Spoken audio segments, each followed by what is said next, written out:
pessoal, tudo bom? Aqui estamos nós de volta. Agora por um bom motivo, né, Antônio? Vamos discutir o terceiro tema do ano.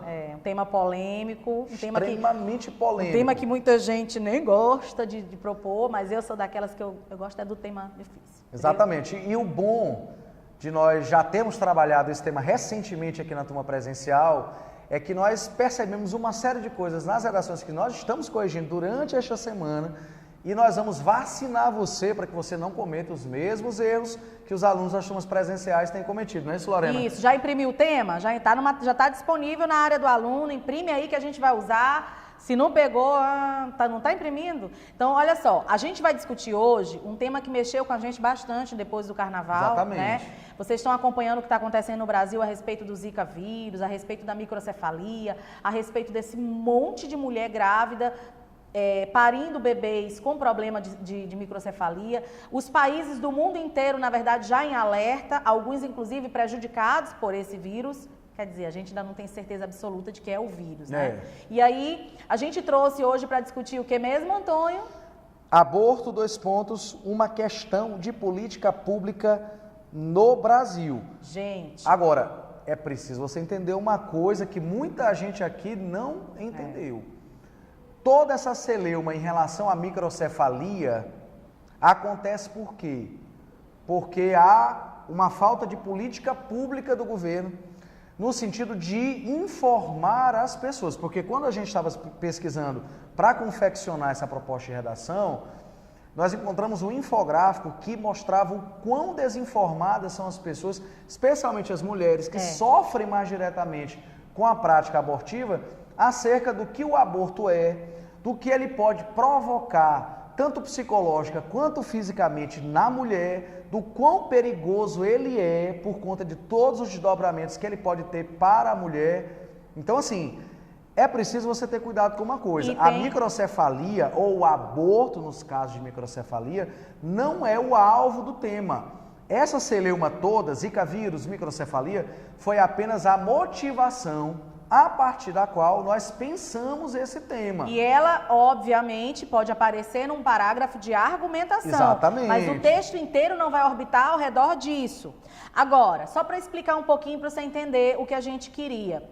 Na segunda-feira após o carnaval, a ONU e a OMS editaram um pedido formal para as nações que estão sofrendo com o surto de microcefalia. E a principal delas, no caso, é o Brasil. Então, nesse comunicado oficial, a ONU pedia que esses países considerassem a opção de legalizar, de liberar o aborto para as mulheres que encontram-se grávidas de bebês atestadamente com microcefalia causada pelo Zika vírus. E isso nos preocupou, porque no momento em que um órgão respeitado, né, assim, a gente não tem o que pensar que a ONU tem de moral para pedir alguma coisa para alguém. Tem sim. Ela pede para os países considerarem uma coisa que é ilegal ou que é um crime. A gente precisa refletir. Será, e aí a pergunta que eu vou fazer vai te dar já um norte. Você acha que adotar o aborto para as mulheres que terão bebês com microcefalia, comprovadamente por causa do vírus Zika, é uma boa política pública para ser adotada no Brasil, nesse caso? Você acha que o que nós temos hoje de avanço tecnológico em medicina, avanço tecnológico em pesquisa, avanço em epidemiologia, não são suficientes? A gente precisa adotar uma medida que inclusive é crime para tentar, pelo menos num primeiro momento, conter esse monte de bebê que vai precisar de auxílio desde o nascimento até o fim da vida? E aí você precisa levar em consideração quais são, já que o aborto pela legislação brasileira, pelo Código Penal brasileiro, é considerado uma prática criminosa, as excludentes de culpabilidade quando da realização do aborto. A lei penal brasileira já previa 2 casos nos quais a mulher não podia ser processada criminalmente caso ela abortasse. Primeiro caso, quando houvesse risco de morte para ela, mãe. Então, se houvesse a necessidade de escolher entre a vida do nascituro e a vida da mãe, a lei penal garantia que a mãe fosse privilegiada e não fosse culpabilizada pela prática abortiva. E pudesse fazer esse aborto nos hospitais, nas maternidades públicas, exatamente. Ou seja, o SUS custearia esse com aborto. o albergue do Estado. Segunda situação de excludente de culpabilidade no caso do aborto, já prevista no Código Penal brasileiro, quando a gravidez decorresse de um estupro, de uma violência sexual. Aí, nesse caso, é bom você pesquisar a aprovação do Estatuto do Nascituro, uma lei recentemente discutida no Brasil, que faculta a mulher estuprada e que tem engravidado por conta do estupro a possibilidade de ela não abortar, levar a gravidez adiante, ter a criança e receber um auxílio mensal, uma bolsa, uma bolsa mensal dada pelo governo federal, que a priori seria de um salário mínimo, mas depois o projeto de lei foi alterado e não se especificou um valor certo para essa bolsa, mas uma bolsa mensal até que o progenitor, o estuprador que engravidou a mulher seja encontrado ou até que ela queira dar essa criança para adoção em alguma outra situação, né, se ela não quiser abortar. Há uma terceira possibilidade também, sem que a mulher seja considerada criminosa, para ela praticar o aborto. Agora, essa possibilidade não está na lei brasileira. Mas é bem nova, né? Ela foi decidida recentemente pelo Supremo Tribunal Federal, um julgamento que foi, de alguma forma, complexo, porque eu me lembro até que, na época, o STF convocou uma audiência pública, na qual biólogos, geneticistas, opinaram acerca de quando efetivamente a vida se iniciaria. Alguns deles arvoraram a possibilidade de a vida começar com a formação do embrião, essa é uma ideia, e outros advogaram a hipótese de a vida começar apenas com a plena formação do encéfalo. E mesmo diante dessa celeuma, mesmo diante desse desencontro da comunidade científica sobre quando a vida começa, o Supremo Tribunal Federal decidiu, até com certa folga, que o aborto em caso de anencefalia é também possível. Então, apesar de não estar na lei, como a súmula do tribunal é vinculante, então essa decisão do STF tem força de lei até que o Legislativo Nacional aprove alguma lei específica sobre a matéria. Agora, uma coisa que precisa ser salientada. Uma vez que, em uma situação de emergência na qual nós estamos, porque, gente, vamos lá, as mulheres grávidas estão em pânico. E as que querem engravidar, chateadas, porque estão tendo que adiar um sonho, um projeto, muitas delas, inclusive, não têm nem muito tempo, porque já passaram dos 40 e tem toda uma complicação. Então, quando o governo vem a público e pede que as mulheres demorem pelo menos 6 meses, como foi o caso do Dr. Drauzio Varela, que numa entrevista no Globo News, pediu que as mulheres esperassem pelo menos 6 meses para poder pensar em engravidar, justamente para ver se a gente dá um tempo para a comunidade científica desenvolver, se não a vacina, que a gente sabe que demora muito mais, mas desenvolver estudos para a gente entender se realmente é esse mosquitinho que está causando isso ou se é esse mosquitinho associado a alguma outra coisa. Então, quando a gente vê uma autoridade, porque eu quero recomendar o que vocês entrem no site do Dr. Drauzio Varela, né, vai aparecer aqui, vocês visitem esse site, vejam o que ele acha, porque ele é uma autoridade, né, na área, e ele vai sempre opinar pedindo que a mulher espere para engravidar, porque nem os próprios médicos sabem. Inclusive, né? O texto 1 aí da proposta de geração apresenta a visão dele, que é uma visão, na verdade, que ele vem defendendo desde 2005, pelo menos. Não é nova. De que o aborto no Brasil, na prática, já é legal. Por quê? Porque a mulher que tem dinheiro procura um profissional habilitado, paga caro e realiza o aborto. A mulher que não tem dinheiro recorre, é claro, com muito mais perigo a uma clínica clandestina para realizar o procedimento. De alguma forma ou de outra... Na prática, isso já acontece. E de alguma forma ou de outra, a gente precisa entender duas coisas, para mim. A primeira, o fato de ter mulher morrendo por fazer aborto é suficiente para a gente legalizar o aborto? É suficiente para a gente liberar ele como política pública? E aí a gente precisa pensar o seguinte: se você vai, com base em taxas de mortandade, sugerir que se legalize, que se libere o aborto e que aquilo se transforme em uma cirurgia eletiva paga pelo SUS, feita gratuitamente nas redes públicas de maternidade, você precisa pensar, o Brasil precisa se preparar para transformar o aborto num procedimento cirúrgico, com todo o seu trâmite legal, com toda a sua burocracia, com toda a sua necessidade de médicos, com toda a sua necessidade de estrutura física, de hospital, de centro cirúrgico, de cama para internação, porque há complicações advindas do aborto, uma vez que ele é um procedimento, digo de novo, cirúrgico. E isso é suficiente? Você acha que arvorar, e aí eu estou querendo incitar você à riqueza de argumentação, porque essa âncora de dizer, não, o aborto tem que ser legalizado no Brasil porque pobre morre fazendo e rico vai para a clínica e faz. No Brasil, pobre e rico é assim, gente. No Brasil, o rico tem dinheiro, vai para um hospital caríssimo e faz uma lipo. Uma pobre vai para uma clínica, que muitas vezes não tem UTI, não tem respirador, não tem nada e faz uma lipo. Ou às vezes é atendido até por alguém que não tem diploma. Que nem é um médico. Não é médico, por então, exemplo. No Brasil, todo procedimento cirúrgico, eu estou fazendo uma comparação, não me leve a mal, mas todo procedimento cirúrgico, como o aborto é um também, ele tem as suas questões. Tem gente que não tem dinheiro mesmo para fazer e vai dar o seu jeitinho brasileiro. Assim como tem gente que está colocando coisa no corpo, né? Hidrogel, não sei o quê, que nem sabe o que é porque tem dinheiro. Então, a gente precisa entender. Essa taxa de mortes que a gente tem, porque existe um índice de mortes anual, é a 5ª causa de morte de mulheres no Brasil, o aborto. Então, é suficiente para a gente liberar, no caso, para as mulheres fazerem. E uma outra questão. Na sua visão de mundo, nas suas pesquisas aí, no que você lê do Brasil, você acha que o nosso país está preparado para transformar? Eu estou falando preparado em termos culturais, educacionais, em termos sociais. E econômicos também. Sim, para que o aborto se transforme em mais uma cirurgia paga pelo SUS. Você acha que a mulher que faz o aborto, ela não sofre mais estigma? E você acha que hoje existe suporte social para incluir uma mulher que fez o aborto? Porque tem muita gente que vai dizer assim, professora, mas isso aí daqui a um tempo vão começar a aceitar. Dá uma pesquisada sobre como é a vida, culturalmente falando, socialmente falando, da mulher que pratica aborto nos países que são legalizados. Ela perdeu a vergonha de fazer o aborto, ela acabou com o estigma de ser uma mulher que fez um aborto, ela é encarada como uma mulher normal. Então, isso também conta. Por quê? Porque a gente sabe que tem muita gente que diz assim, no Brasil o aborto não é legal porque a gente é um país religioso. Eu discordo, eu acho que a religião, ela entra porque ela é a âncora para a gente respeitar a vida.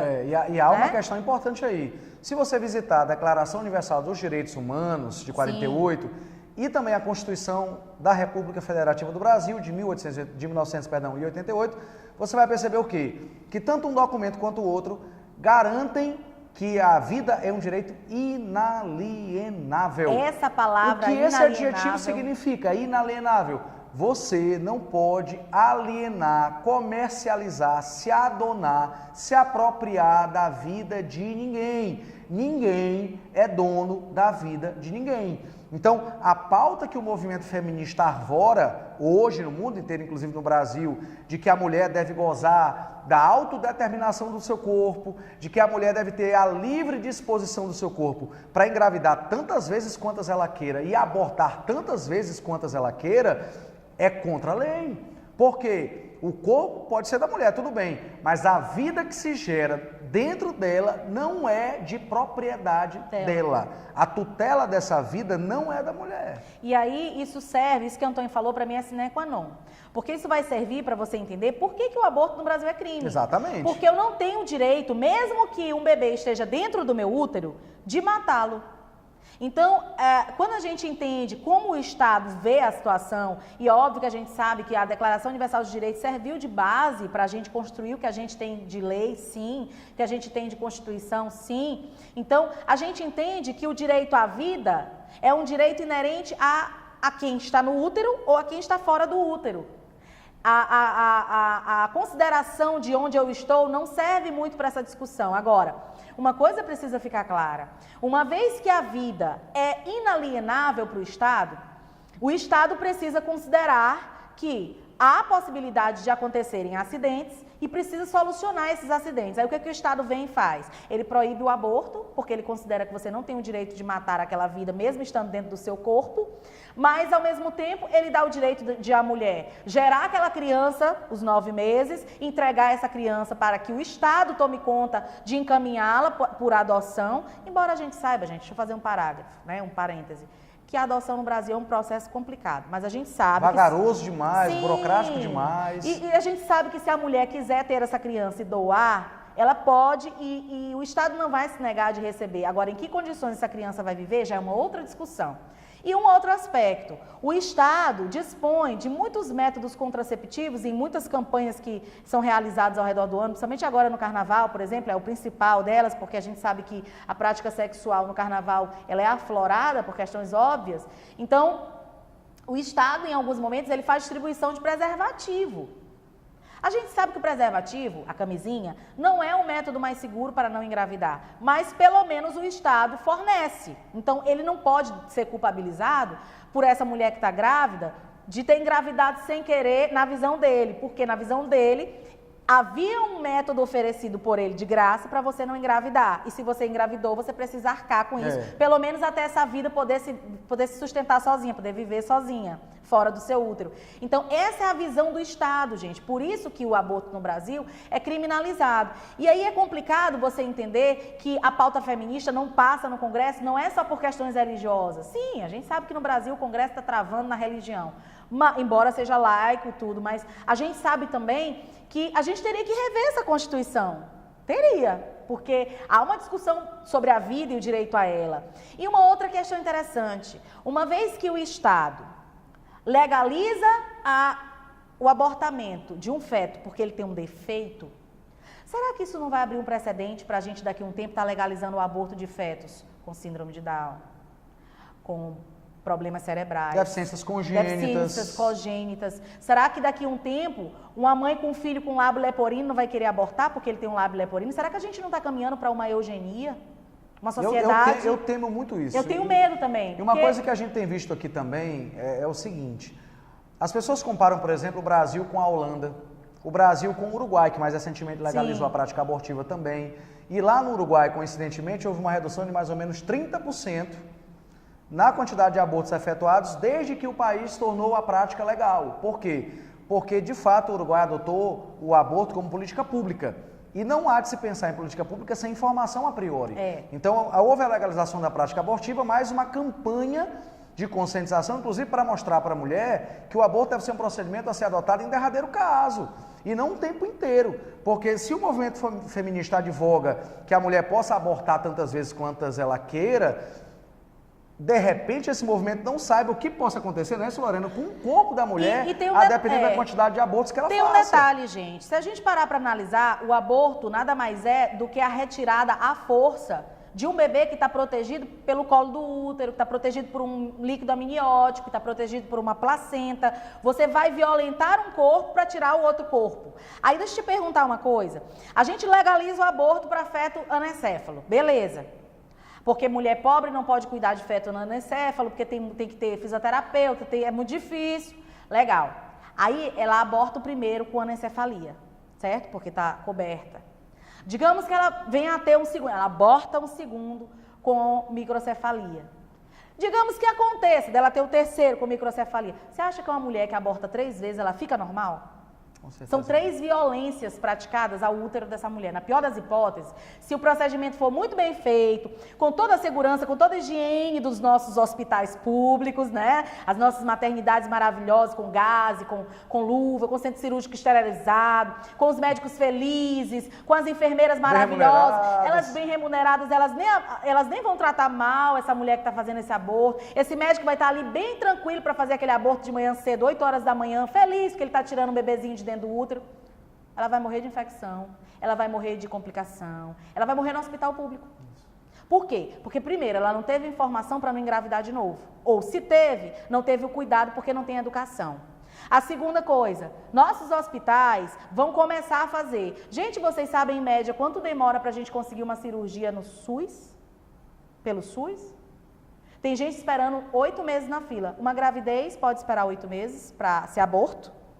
Vai ter mulher que vai se inscrever para fazer esse aborto e isso vai virar um parto. Por quê? Porque a gente sabe que o SUS é moroso. A não ser que com a legalização haja uma disciplina bem rigorosa dos casos nos quais isso seja aceito. Se você acredita que no Brasil isso vai funcionar... O que normalmente não acontece. Segue adiante. Então assim, é preciso também que você visualize uma diferença categórica entre microcefalia e anencefalia. Quando ocorre o diagnóstico de anencefalia, ali pelo 3º, 4º mês de gestação, com a ultrassom morfológica, já se sabe que aquele bebê não terá cérebro. Nesse caso, Normalmente a criança vive, eu não sei nem se a gente pode falar que vive... Sobrevida, né? Dependendo do minutos. caso. Às vezes o feto anencéfalo, ele é abortado não é nem por causa dele, mas porque ele começa a desenvolver algumas complicações já no útero que causam complicações para a mãe. Eu conheço casos, né, reais de mãe que teve que abortar, nem queria, mesmo sabendo que o bebê não teria cérebro, não, mas eu vou levar, porque tinha questões religiosas, porque tinha questões de princípios e valores. Só que ela começou a ter pressão alta, ela começou a ter uma série de complicações. E óbvio, num caso desse, né, entre a vida do bebê e a vida da mãe, a medicina obstétrica, ela sempre vai optar pela vida da mãe, né? Então, ela é orientada pelo obstetra. Olha, é melhor você fazer esse aborto terapêutico, porque você pode ter complicações e aí você vai morrer no parto. Então, também tem isso. E mesmo assim, a gente conhece casos de mulheres no Brasil que, com o albergue do Estado, fazem um aborto, ou com o albergue do Estado, tem o parto daquele bebê sem cérebro e depois encaminham a vida. Então, a microcefalia é motivo suficiente para a gente liberar o aborto e a gente tem que considerar um outro aspecto. Vai ter que apresentar um laudo dizendo que o bebê é microcefálico por causa da zika. Já está comprovado que é a zika que causa microcefalia? Não, e assim, há muitas causas para a microcefalia. Agora, se você der uma olhada aí no texto 2 da proposta, que você vai perceber que um grupo de advogados já está preparando uma ação no STF para que o tribunal, que é a Suprema Corte Brasileira, reconheça a possibilidade de abortar em casos de microcefalia. Por isso que eu disse ainda há pouco que há uma diferença cabal entre anencefalia e microcefalia. É muito difícil avaliar a vida no que tange a sua possibilidade. Mas se nós pudéssemos fazer essa mensuração, um feto com anencefalia teria muito menos chances de viver do que um com microcefalia.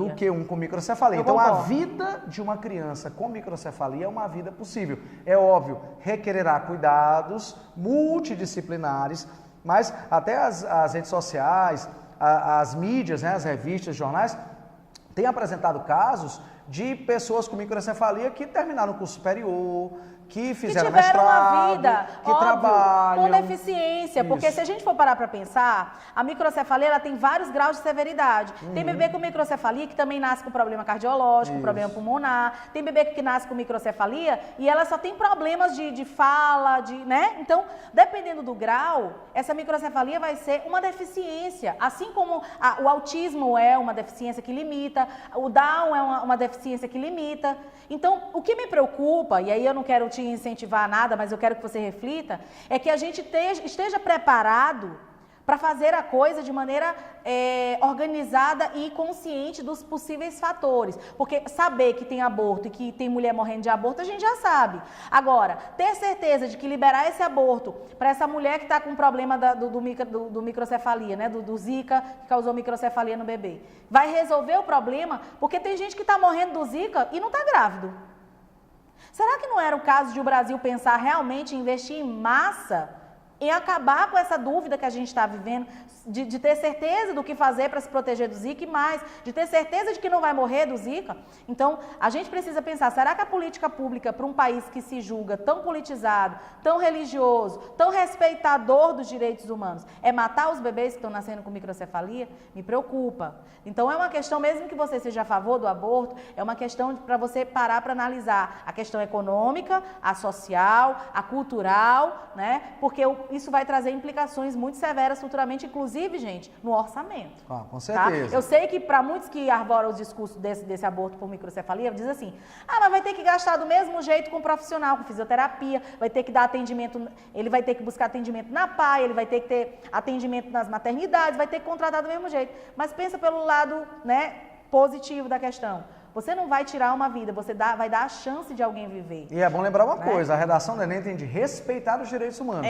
Se a vida é o direito humano mais valioso, de repente não seja tão fácil defender que o aborto se torne uma política pública no Brasil e seja legalizado. Porque você vai ter que comprovar que legalizando esse aborto para casos de microcefalia, ele vai funcionar e vai resolver o problema da microcefalia. E os casos de mulheres cujo bebê com microcefalia não tem a ver com Zika? Em alguns lugares do mundo, isso foi comprovado. Acho que na Colômbia, né, as mulheres estão tendo bebê com microcefalia, estão fazendo teste da líquido amniótico, eles não estão encontrando. Ou então vírus. As mulheres grávidas foram infectadas pelo vírus da Zika, mas as crianças não têm nascido. Os bebês não tiveram com microcefalia. Na verdade, a gente teve um caso na nossa família, a minha cunhada, né? Ela teve o bebê vai fazer 1 ano agora em maio. Com 7 meses de gestação, ela teve o Zika vírus, ficou toda empolada, febril e tudo. Foi um grande susto na família. Foi ano passado, não havia assim tanta preocupação. Não estava ainda aquele alarme todo e tudo, mas a gente estava preocupado porque toda grávida, né, requer cuidado.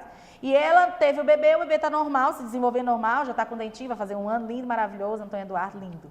Então, a gente precisa refletir, eu acho que precisa de informação. Vá atrás, visite o site do Drauzio Varela, visite o site da ONU, da OMS, para você ver o que foi que eles sugeriram para os países, visite o site do SUS, o site do Ministério da Saúde, tá? A gente vai colocar aqui na tela para você, dá uma olhada nesses sites, veja os índices, eu acho interessante nesse tema, não para todos, mas para esse. O texto 3 aí da proposta, dê uma olhada, apresenta dados sobre o aborto no Brasil, né? Total de internações por abortamento espontâneo e induzido por idade de 2004 a 2013, estimativas do número de abortamentos induzidos de mulheres com 15 a 49 anos também de 2004 a 2013. Então, munido desses números, você pode fazer uma reflexão um pouco mais cautelosa, um pouco mais tranquila sobre essa questão e tomar uma posição acerca disso. Porque também tem isso, muita gente usa só o número de mortes por aborto clandestino. Isso. Veja outros números. Claro que esses dados não são absolutos, porque a gente sabe que há muitos casos que nem chegam ao conhecimento dos órgãos públicos e não entram nessas estatísticas. Gente, dado é amostragem, tá? Não confie 100% e também não acho que isso Exatamente. Agora, gente, para finalizar, eu queria só lembrar 2 coisas. A primeira é a discussão não orbita em torno da possível legalização ou não do aborto, tá? Se você acha que o tema o aborto deve ser legalizado no Brasil, por favor, deixe de achar isso, porque o debate é muito mais amplo. Inclusive, se você crê que o aborto não deva ser legalizado no Brasil, você pode advogar no seu texto que ele deve ser sim alvo de uma política pública. Para quê? Para que as pessoas sejam conscientizadas, para que haja mais informação e as pessoas saibam que o aborto deve ser uma prática usada em derradeira ocasião que é uma cirurgia. Por uma mulher. Exatamente. Então, o que é uma política pública, vá pesquisar primeiro. Antes de você começar esse texto, você vai usar o planejamentinho, você tem 3 dias, mas dá para pesquisar, né? Usa um dia para fazer o planejamento, para pesquisar, vá ver o que é uma política pública, procure exemplos de política pública nessa área, na área de família, na área de sexualidade, né? Outros países desenvolveram pesquisas e políticas públicas e podem ser, inclusive, motivo de solução. Você pode sugerir que se faça uma política pública como se fez em algum lugar, tá? Então, a palavra política pública deve estar sempre ligada à palavra aborto dentro desse texto. Não esqueça da palavra política pública, desde o primeiro parágrafo. Alguns alunos têm errado aqui, inclusive, por conta disso, né, Lorena? Fala só do aborto. Trabalham o aborto, esquecem a questão da política pública. Não, tem que falar dos dois. O aborto, anota essa pergunta. O aborto seria uma boa política pública para resolver os problemas atuais referentes a essa questão que a gente tem hoje de Zika?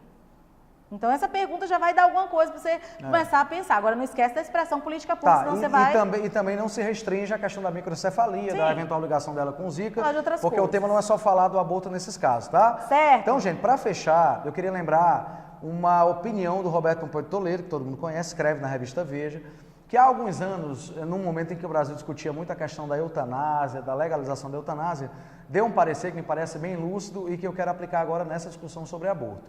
Ele disse que o Brasil nem tinha na época, olha, faz tempo isso já, nem tinha na época condições civilizatórias de debater a legalização da eutanásia. Quanto mais de aprovar a eutanásia, tornar a eutanásia legal no país.